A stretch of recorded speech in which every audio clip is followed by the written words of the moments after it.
Alam mo ba kung anong sekreto ng taong blessed? Tara, alamin natin.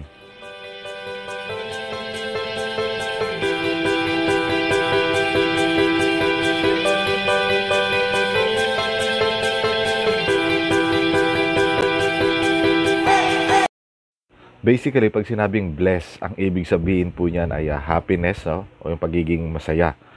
Ang ating devotion ngayon ay makikita sa Awit chapter 1 verse 2. Sabi rito, His delight is in the law of the Lord, and He meditates therein day and night. So ang sekreto po ng isang blessed na tao ay ang pagbabasa at ang pagme-meditate ng Word of God o yung Biblia. Pansinin natin yung unang phrase, no, yung sinasabi, His delight is in the law of the Lord. Ibig sabihin, siya ay nagagalak. Ang kagalakan niya ay nasa mga batas ng salita ng Diyos.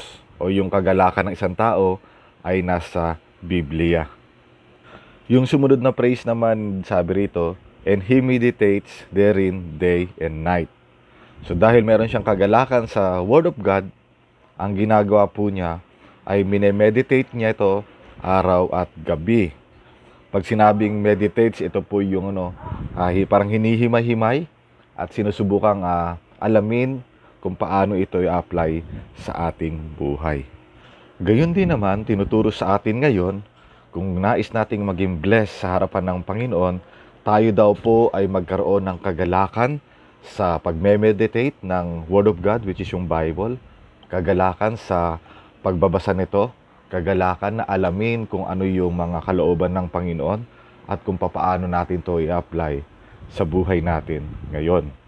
So gagamitin po natin na kapag tapos po natin magbasa ng Bible, ay i-meditate po natin, mumuni-muniin po natin kung ano po yung ibig sabihin ng passage na yon at kung paano natin i-apply sa ating buhay. At sa ganung pamamaraan, tayo po ay blessed sa harapan ng Panginoon. Wala man tayong financial blessings ngayon, pero pwede tayong maka-receive ng blessing ng Panginoon.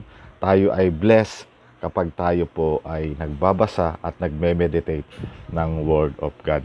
Gusto mo bang maging blessed ngayon sa harapan ng Panginoon? Kunin mo na yung inyong Bible, no? At simulan mo nang basahin at i-meditate.